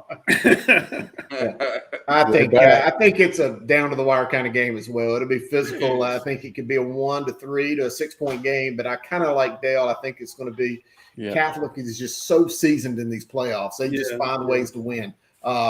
Watauga and Cuthbertson. Cuthbertson, guys, is a really solid football team. I know nobody probably believes it, but if you look at every film they've played, they are a really good team that's just got a good quarterback, AJ Colombo. I agree with you. I watched them play South Met. Hey, Guru, sending Jerry Moore's grandson back up to Boone. I was about to say that. Going back up to Boone to play Watauga. Watauga is really good at what they do. You got the double wing, the running the ball. They just find a way to score points. It's a really good-looking team up there. Northern Guilford, in my opinion, got even more cool points in my book in how they played Grimsley last week. I think this Northern team is really good. The one thing that scares me about them is that they are a throw-it-all-over-the-ball field kind of team. And when you're dealing with the playoffs and the cold stuff like that, I worry a little bit about Northern Guilford. Lake Norman is going to be physical. They're not going to back down. Gary, Hickory Ridge, AC Reynolds. I like Hickory Ridge, but what do you think? Well, I think AC Reynolds is going to be very physical. They're going to play what I like to call defensive football, where you depend on your running game and your defense to win the game, and you want to keep it close until the fourth quarter. Hickory Ridge has been blowing teams out. And when you get to the playoffs, if you haven't had a lot of tough games in the last 3 or 4 weeks, and then all of a sudden you get hit in the mouth, you don't know how they're going to respond. But if they can get off to the hot start like they normally do, then I expect Hickory Ridge to win. But, it's playoff football, and that old school mindset of playing defense and running the ball. I don't think AC Reynolds is going to get impatient. They're going to stick to their game plan, but Hickory Ridge has got the dude.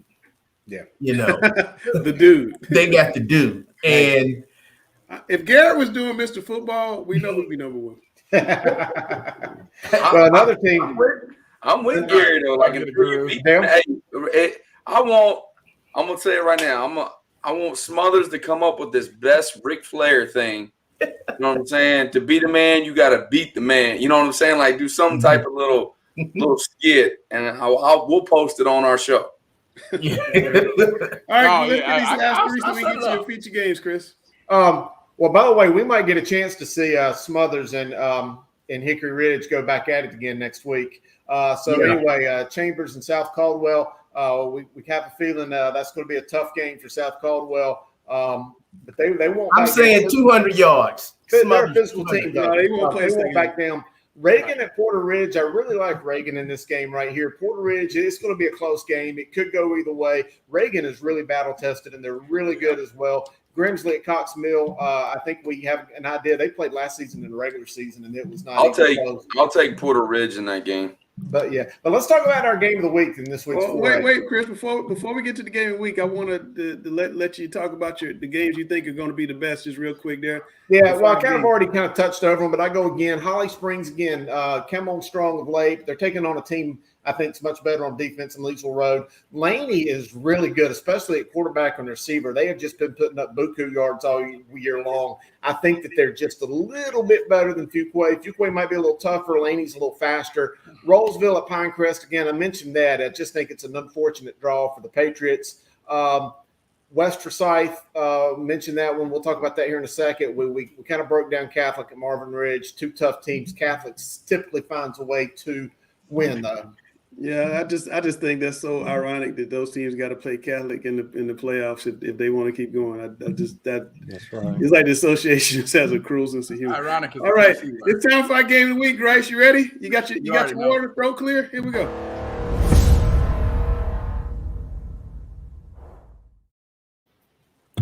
You know we had to choose this game again. West Forsyth at South Meck. I mean, I think it's going to be a great game. I mean, two teams that are very similar in how they like to operate. I think it's going to be one of the best that we're going to see all Friday night. First one, I mean, need solid QB play for success. You look at West Forsyth, who turned to a new quarterback, a sophomore quarterback in Burt Rice. We've all, well chronicled the QB kind of uncertainty with injury for South Met with backup senior quarterback Nick Gates stepping in for Michael Reese after the Ardrey Kell game due to injury. So whoever can settle their quarterback down, watching a little bit of Burt Rice against East Forsyth, noticed a little bit of that uncertainty and kind of that sophomore jitters, if you will, in such a big time game. Hopefully he can get settled down for this one. I don't know, hopefully Michael Reese is 100% healthy. I was actually at the game, at the Ardrey Kell game. He got hurt. Hopefully he's good to go. If not, either way, it's going to be, dealing with his injury and making sure he's okay, or also getting the backup QB ready to go. So whoever can have the best, not great QB players, I don't think that's needed for the way these teams like to operate. Well, whoever can be solid and minimize turnovers, that team I think is going to be successful. I'm a young guy, but again, I got some great old advice from my grandparents that always tell me to dance with the girl that brought you. Dance with the girl you brought, dance with, do the things that that you've been doing all year in these big moments. And I think for both of these teams is running the football. We are very well aware of Mr. Newman, as Coach Fuller Park has chronicled or has stated him. We know who he is, Mr. Football, Elite Eight finalist, if you will. But also on the West Forsyth side, Javante Long is a great back. I mean, I was watching some film of him. I texted Guru immediately, like, "Hey, I know you know who this guy is. I'm not tripping, right? He's very good," and he responded immediately. To speak to the quality of how good he is. That's going to be a guy that's going to be counted on to have a major game here if they are to pull off this victory. Again, both teams have to lean on their guys, be creative in how they get their guy the ball, because I know both defensive coordinators are well aware of the other team's running back and how they're going to get a lot of touches in this game. And finally, we know these teams, defensively are great. West Forsyth, only has given up 17 points per game, against. They played some good teams. We talked about East Forsyth. Clearly, they've had some top-notch opponents in what I call the Baby IMEC up there.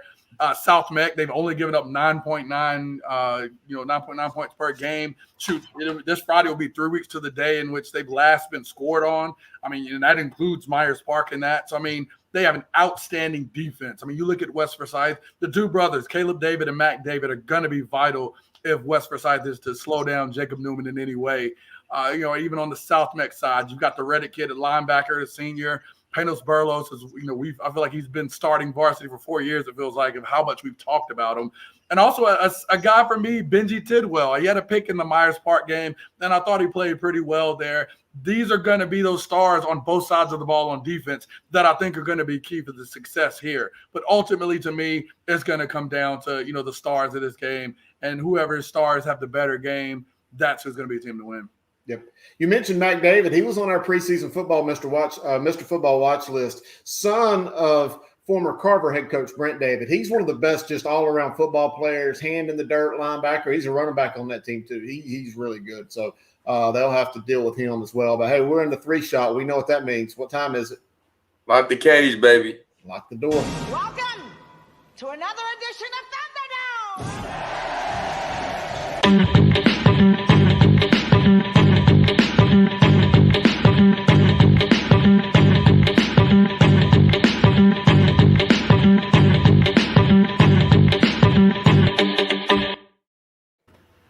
All right. We got 4 questions this week, so I kind of want to throw you a little bit of a curveball. It is World Series night, so I'm going to throw some fastballs and some curveballs at you. Coach Griner, I'm assuming you want to defer, but since we do have 4 questions, I'll give you the choice. Yeah, we're going to defer.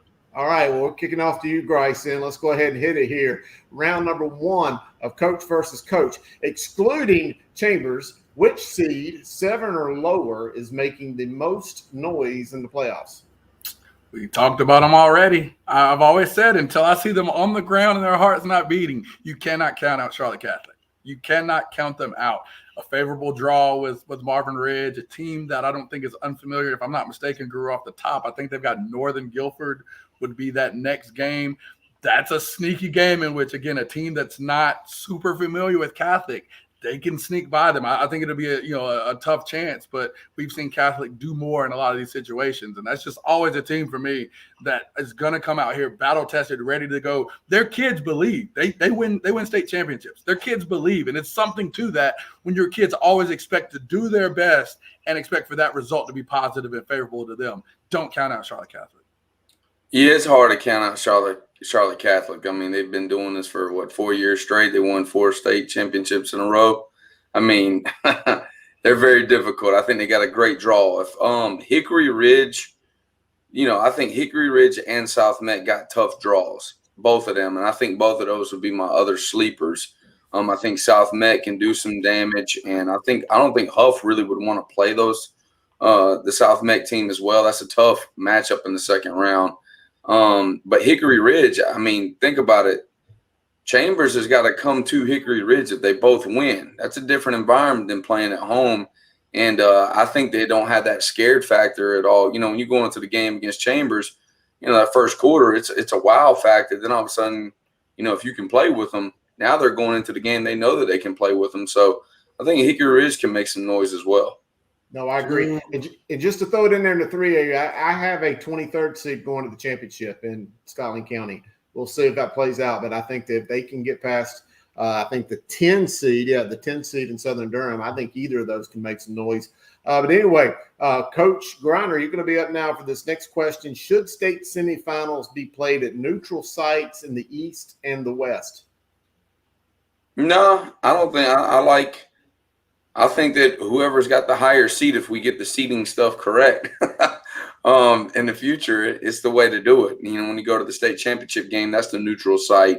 If we had one other thing to throw in, I wish we could play at Memorial Stadium. Now, that would be one thing that I would play as a neutral site. That'd be pretty cool. You can't take both answers. No, the answer is to play these games at Memorial Stadium like a Final Four. You got all of the Charlotte related semifinals that are in the area to put them, start one at 1, the next one at 3:30. If you could do just a day of football for the Charlotte area or for wherever, even if it's in, Matthews and Union County uses the Sportsplex, I think these neutral sites would be great opportunities for one, some of these teams. Again, Griner, how great would it be to be able to get the gate from a 10,000 seat, Memorial Stadium and what that could do for your program for one.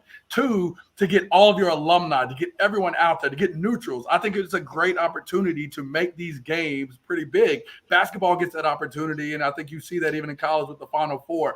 Football deserves that same level of light shine on them. And I mean, too many times we see the crime of it being at a game, and we've seen it, in basketball with the West Charlotte situation. We've seen it advance where the rain and certain teams, not wanting to play there. Put it at a neutral site so these teams can have all of their fans come out, and that would just be such a great environment. And I would love to go to see it. So what have you got Grimsley versus Chambers? Is they're going to play at Memorial Stadium? I mean, where would they play at? You said neutral site, so I'm just I'm concerned about your answer. Oh, again, you could find a neutral site. I mean, I think, but one, Jameson Stadium a lot of times is utilized as a neutral site up there. Shoot, put it in Aggie Stadium, in Greensboro. Put it in a place where you can have a lot of people go. There are plenty of opportunities. I got you. You just want a bigger venue, is what you're saying. I want a bigger venue to highlight. Not necessarily a neutral site. It's just a bigger venue. I got you. Yeah, and I think that's the point of the neutral site is, all these neutral sites are going to be bigger venues, in my opinion. I got you. I'm with you on that. I've been saying for years, I'd love to see Aggie Stadium used for state championship games. But anyway, Grice, we're going to stick with you here in question number 3. What changes would you make to the NCHSAA playoff selection process? I think I would place more weight on the strength of schedule and I guess less on whatever the opposing, whatever the should not have deferred. It should be on. It should. I feel like I'm giving the Griner response, but it's true. It's true. It's all about who you played and how well you did against them. That's it. That's all it's about. And I think too many times people get caught up on, we're just going to play these teams to make sure our record looks good. And hey, that's cool. But at the end of the day, it matters the quality of teams you played. And I think that even a close loss in a lot of ways is more valuable than a blowout win against a team that's not worthy. And I don't know. I think that the committee is trying to get to that, which is why I admire that. I think it's great, but it's just they need a little bit of tweaking to get it done. It's not a perfect scenario at all, but I think they're moving in the right direction, and I commend them for that. And if the answer to everyone's gripe is to play better competition, I think we're moving in the right direction. Yeah, I think we're moving in the right direction. And Dale's in the back saying the RPI kind of does that. Oh yeah, it's in that direction. That's incorrect in our situation. You know what I'm saying? We played like say Independence. Okay, Independence didn't have an outstanding record, but they were a really good football team. They beat a lot of 3A teams that are in the playoffs right now, and we beat them. But it hurts us, the opponent's winning percentage, the opponent's winning percentage. It hurts us down the road. I think they should have just one little additive when you have strength of schedule built in, just like Grice said. You have strength of schedule based upon everyone's ranking from top to bottom from state. Okay, then you can put in all that opponent's winning percentage and opponent's winning percentage. I think that all needs to be accounted into it, and then you get one great formula. Okay. Sam, you're a head coach, and you kind of dealt with this a couple of years ago. What would you do? How would you find a way to punish teams that are dealing with fighting without kicking them out of the playoffs? Yeah, definitely. I always say that life is more in the gray area, and it's not black and white. And when we do these rules, it's black and white type rules where, it's either this, but there's so many different extremes, and it's more the gray area. I think we should just have more room in changing the rules so that people can observe the film. All right, was this person needs to be, even if you just say the head coach is gone, I still think that's black and white type rules. I think you need to be able to look at the situation and be able to evaluate it and do it each section. I know it might take a little bit more time, but those kids deserve it. You really study the film and say, all right, it took 3 minutes for people to settle down. Then something happened. You know what I'm saying? Because things happen in the game. It takes 3 minutes to stop something. That's who's administering the game. You see what I'm saying? Like, who's controlling the game? Like, kids, after a few minutes, they're going to be like, hey, I got to go get my guy. I got to get my guy out of here, or whatever the case may be. Now, someone's fighting. You just suspend the players that threw any punches or left the bench area. You could do that. Now, if you got one guy leaving the bench and just grabbing his own guy, bringing him back, are you getting rid of him too? Because that's the black and white rule. You left the bench area, but you went one step and pulled a guy back. I don't know. I don't get that. I mean, I think you create a separate subcommittee to investigate these, and it sounds like a lot, but when you're like affecting these kids' futures, and I had to see one of the Mountain Island Charter parents writing their senior post on Facebook, writing their senior post saying how this kid's season, who had an amazing season, was done, even though it didn't deserve to be, even though he didn't throw one punch. No, we need to take the time. Again, if cops or sheriffs or whoever are at every game, we need their statements. We need video. We need to actually investigate this and actually look and see exactly what happened to get a report to say, hey, these are the things, these are the facts that occurred in this fight. And based off of these facts, we're going to make a decision there. Again, if we're having police at these games, they need to be responsible in some form because they're getting paid. They need to be responsible, or we need to place that responsibility in ensuring that we have an accurate representation of what happened. I just don't think we can be trivial about these when we have kids' futures that are at stake. So with the same time and effort that we spend to doing all these other things, we need to make sure that we have the facts of the fight. If Griner was over there throwing haymakers at the other coach in that game, kick his butt out. Don't have him go. But if Griner's over there holding all of his team back and one of his kids over there getting the crap beat out of him and Griner runs over there to get him, then I don't think that's a situation where Griner's team deserves to be kicked out. We need to have some actual fact-based and common sense to this situation. And I think just common sense. And we struggle with that because too many people want to just go letter of the law because it's hard for people to apply common sense. Dale said the police is there for crowd control. Well, the situation I was in a few years ago, Dale, just to give you a heads up, it was the same kid. The kid got shot at Butler. It was playing on a Monday, and the situation was very difficult because one of our kids got carried into their bleachers, like and then the fans did get involved. And then we stayed back for at least a minute and a half, and then eventually got to the point where we're like, oh man, this kid could get killed. So am I gonna be able to talk to this kid's parents? And, well, we can't leave the bench area even though your kid's getting stamped on, stomped on, or whatever the case may be. Yeah, like police can't would do the have more than crowd control. saying, I like, punch a look- referee, I'm getting going out in handcuffs. Like they're just not looking at the crowd. They're controlling it. They're doing their job. I think we started But the they show with can't Chris be was saying that responsible for keeping track of every coach, every kid fighting on the field. There's not enough of them, and that's not what they're there to do. right. That's correct. I'm not saying They're hold the law. And that. sometimes film can tell a different story than actually what happened. Film, I think exactly. Chris But made a I'm good just point saying on that, the show. that support that we need someone again that's uphold to a certain standard of integrity, which I believe our law enforcement are. I'm not saying they're the sole voice here, but Right. there's someone that doesn't have they don't care who wins. Right. They're there to give the facts, and they can help in addition to film, because we all know that film doesn't capture every single situation. Well, we And can a lot talk of times about they're this. there at the handshake lines to make sure no one's fighting in between. We could talk about this all night, and I think Gary scripts a lot of this out for me, and he obviously comes up with some great topics. I got a comment. Oh, Evan said we had no World Series coverage at all. Evan, the Bravos are up 3-0 in the fifth.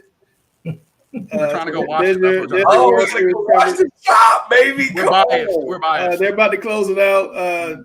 Chris, any comments here before we get out of here? John Vestal says South Granville's 4-6 and Midway 6-4, and I'm not really sure what he's saying there. Well, South Granville won the 2A part. I'm not sure how they got ranked that way, but I'm just saying South Granville played a tough schedule early on.